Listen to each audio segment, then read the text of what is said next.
Hey guys, our friend Marshall Kosloff, he's going to be conducting interviews with experts and newsmakers for us here on the Breaking Points channel. We're really excited. Yep, here it is.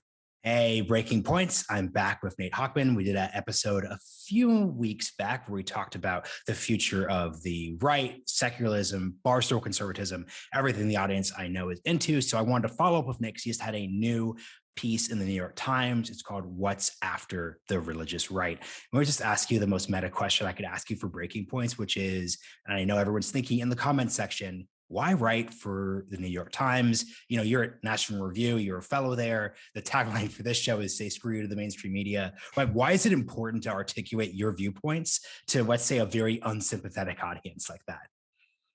I think the reason that it's important is because it's an unsympathetic audience. But this is like actually a conversation that I had with my friends when the New York Times originally reached out, because like a lot of conservatives, I spend a lot of time dunking on the Times and writing for them. I think maybe some people would think that was selling out. But to me, it's like the Times, for better or for worse, is the paper of record, not just in America, but probably in the Western world. It's an enormous platform. And it's a reader base that is wildly ideologically different than the reader and viewer base that I'm usually talking to. So if I can take the opportunity to actually explain my point of view from my perspective, rather than letting other people tell that story, I think generally I'm willing to take that opportunity. Yeah, and I want to pull a line that you wrote in the piece, which you said it's the culture wars stupid. You're referencing James Carville, 1992, Bill Clinton's election, where he said it's the economy stupid. Basically, everything's about economics. And I definitely know there's a part of the Breaking Points audience which is going to be a little unhappy with us focusing on culture wars because of this idea that, hey, like culture wars are divisive. Let's focus on the economy. Let's focus on healthcare. Let's focus on higher ed and inflation. You could take this in a right direction, take it in the left direction. Why is it the culture wars stupid, given all the problems we have in the country right now? Yeah, well, look, first of all, let me say to the viewers who are sort of frustrated with the culture war discourse, I get it. The culture wars often do feel mind-numbingly stupid a lot of the times, and they are divisive, right? I mean, one of the reasons that I think the cultural issues that we're debating in the culture wars are so important is because, as we talked about on the last podcast I came on, these are the foundational political questions that we're debating, right? It's the meaning of men and women, it's the meaning of America, it's the meaning of, national integrity, borders, et cetera. You can sort of go down the list. But those issues really sort of tap into a lot of electoral passion. People care about them.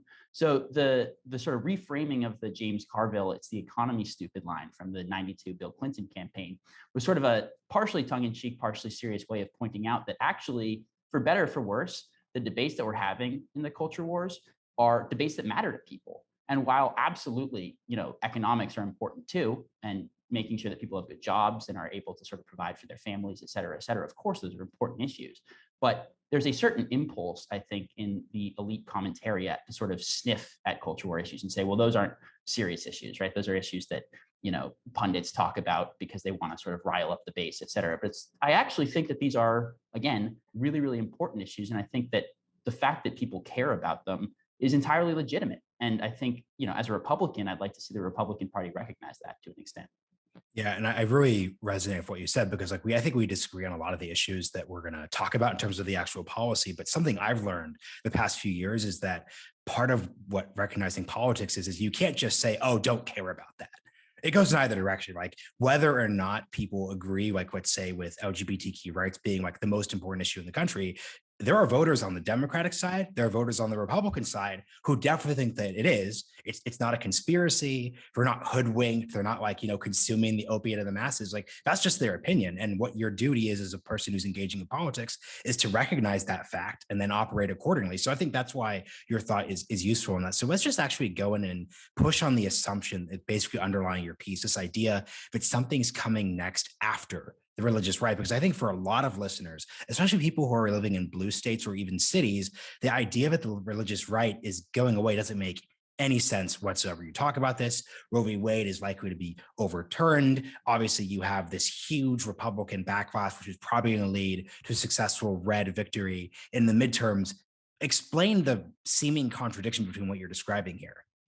Right. And I think one of the reasons that this is a admittedly provocative thesis is because we're probably on the cusp of Roe v. Wade being overturned. But as I pointed out in the early paragraphs of the piece, Roe v. Wade being overturned would be more of a last gasp for the religious right than it really would be a sign of resurgent power, because the entire country is rapidly secularizing. Fewer and fewer Americans are going to church every single year. And the Republican Party has not been immune to that trend. I mean, we have seen drastic reductions in the number of Republican voters who routinely go to church, and in the number of Republican voters who just self-identify as Christian or say that being Christian is an important part of the American identity.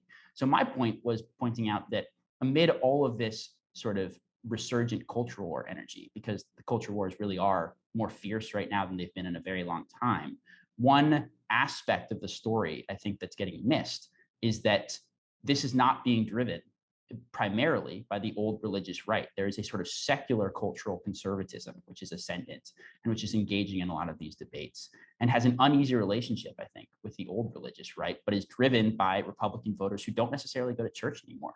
And that's going to result in a different Republican Party, a different conservative movement, and ultimately, I think, a different country.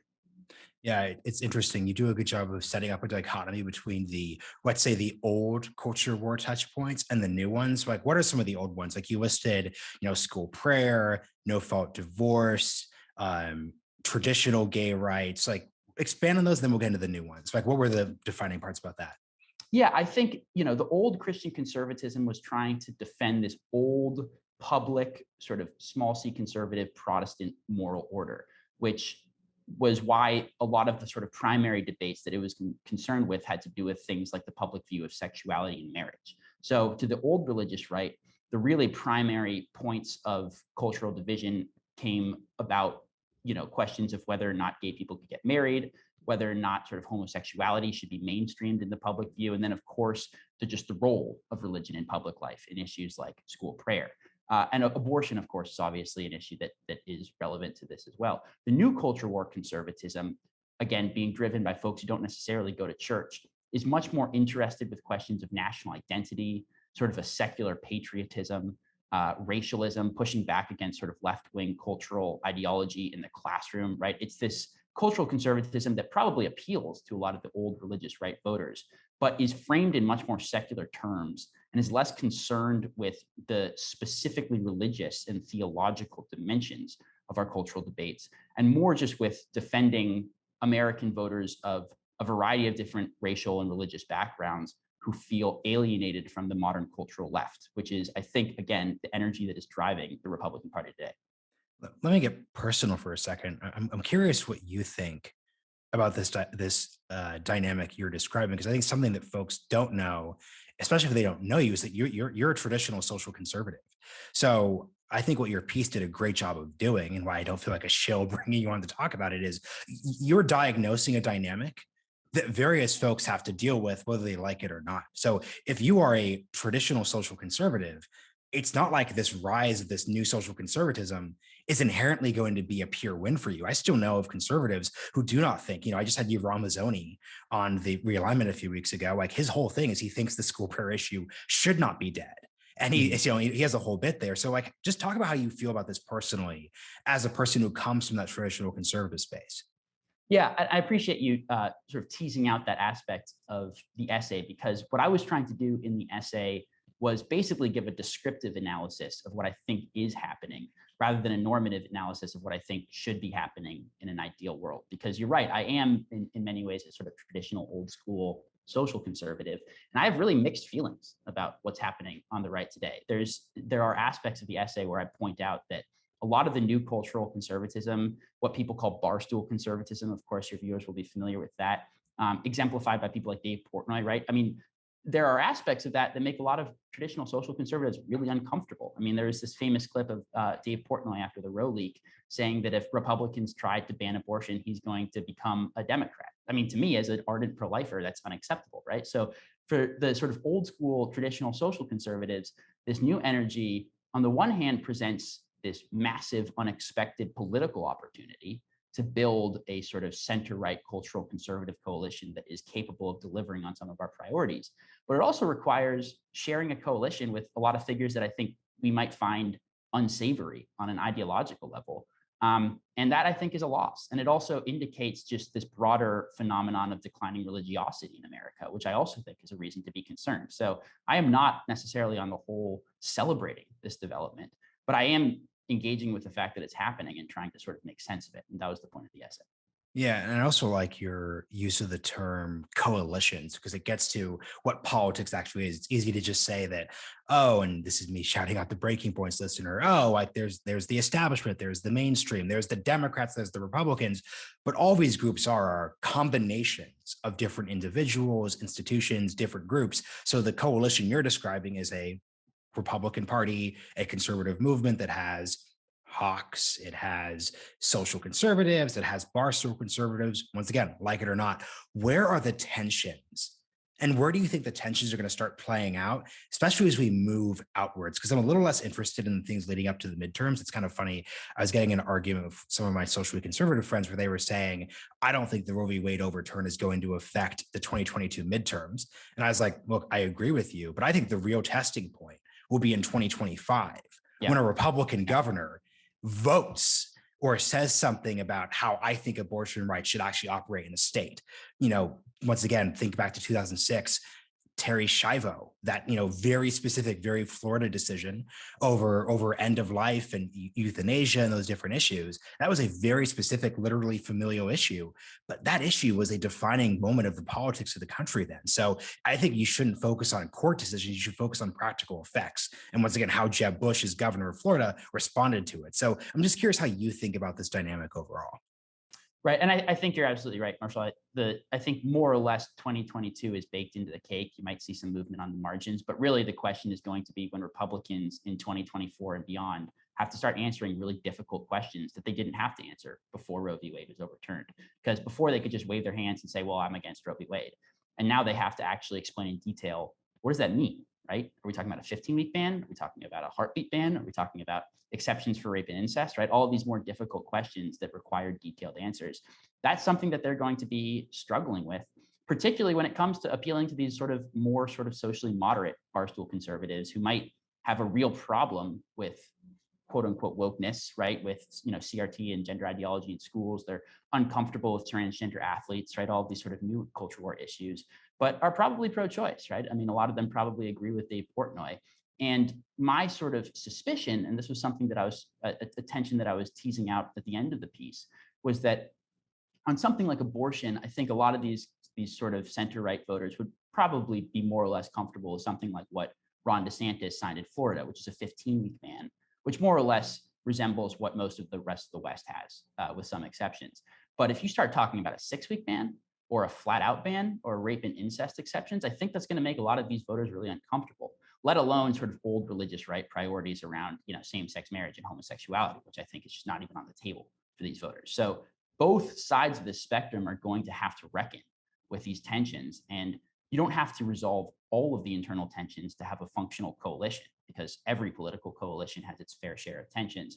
But there are going to have to be sacrifices on both sides. And I don't think either side is going to necessarily be entirely happy with the outcome. And my last bit here is I'm curious, how do you think Democrats are going to respond to this dynamic? Because once again, Dave Portnoy, and look, I admire how honest Dave was about his underlying politics. I think it's very tough for folks who operate in those sort of ambiguous political spaces just to be that direct of like, look, I'm a pro-choice first voter. Yes, I probably think free speech is cringe. Yes, he's probably not a fan of Taylor Lorenz, but all that aside, I'm voting on abortion. I think there are a lot of people like that, especially in media, because it's not particularly hip to identify with Joe Biden's Democratic Party right now, who don't feel the way. But Dave was honest. That's a voting block, right? Like that's the dynamic there. So how do you think Democrats?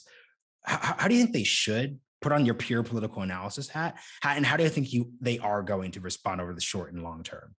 Right. Well, I think those are two very fundamentally different questions, because if Yeah. Democrats were smart and they were sort of capable of just assessing the scene as it is, they would pivot back to the sort of Bill Clinton line on cultural issues, which was where all of the sort of Dave Portnoy voters were very comfortable with the Democratic Party back then, right? I mean, this new influx of sort of center right on culture, but more moderate on the sort of old school social issues voters who are flooding into the Republican Party are doing so from the Democratic coalition. A lot of these guys are traditional Democratic voters who used to see the old religious right as the sort of puritanical schoolmarm of American life, which wanted to come into the bedroom and tell you what to do with porn, et cetera, et cetera. And now that the left is the one sort of vigorously enforcing these social orthodoxies, they're alienated from it and they're looking for an alternative in the Republican Party. But again, with issues like Roe v. Wade, there is an opportunity for Democrats to win some of those voters back, but they have to sort of be able to distance themselves from the cultural radicalism of their left flank. And I just don't think the party right now is institutionally positioned to do that. They are entirely captured by powerful donors who very much are of this sort of elite cultural worldview, a powerful corporate media, which is very much captured by that worldview, and sort of institutions like teacher unions, which are completely uninterested in talking about the radicalization of the American public school curriculum. So those sort of institutional issues for the Democratic Party makes it very, very difficult for them to pivot on cultural issues, which is why you've seen moderate Democrats break with the sort of progressive wing of their party on economic issues like spending and regulation, but the entire party is basically on lockstep on cultural issues. So again, the should and the will, I think, are two different questions. They should pivot to the right on culture and become sort of Bill Clinton cultural centrists and emphasize the popular economic parts of their program. But I don't think that they're going to. One last question, which I think is probably my only main bit of, once again, analytical pushback on your piece, where it separate the like exact like policy bits there. How away has the old religious right really gone? As you were just talking about porn, I thought, well, JD Vance, it was just, I don't want to say unearthed, because that suggests he was hiding this view, but because he gave an interview like last year, he's the Republican, Senate nominee for Ohio. He talked about banning porn.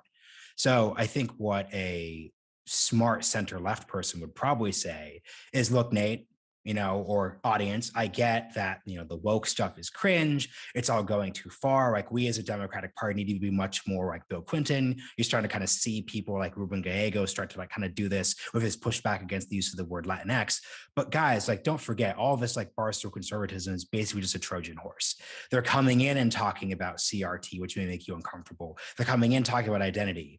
But at the end of the day, as seen with the JD quote, it's all going to be about banning porn again. Oh, and by the way, the gay marriage pivot didn't actually happen. What actually happened was they made a tactical and strategic retreat. And now that they see the Overton window expanding, they're going to be aggressive again. So like, what would you say to that bit of pushback, that it's all basically a Trojan horse?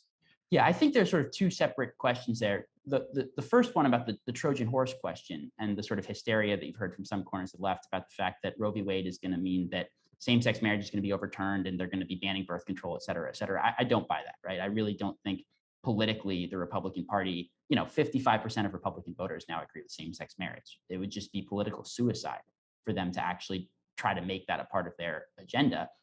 And there are different issues today that they're fighting about, right? Like the barstool conservative issue set is substantively different than the old religious right issue set. These are two different kinds of conservatism. So it's not, I think conflating the two is not the right way to think about it. But it is true, of course, that Christian conservatism is still a powerful force in the Republican Party and will be for the rest of my lifetime, right? I mean, Christian voters in the Bible Belt are a cornerstone of the Republican electorate. And there's a reason that someone like Donald Trump, who was a lifelong pro-choicer and not exactly a sort of bastion of Christian sexual morality, felt the need to really make a serious outreach to evangelical conservative voters, because he knew that they were a fundamental part of his voter base. And he could, break with party orthodoxy on trade and spending and welfare and immigration. But if he broke with party orthodoxy on abortion, for example, he'd be dead. So that is an important part of the Republican Party, and it will be for some time to come. So I'm not trying to say that this doesn't exist anymore or won't play a powerful role in American politics going forward. I'm pointing out that it's declining, and it also doesn't have the same sort of monopoly over the Republican Party cultural agenda as it did 20 or 30 years ago. Well said. I learned a lot this episode, Nate.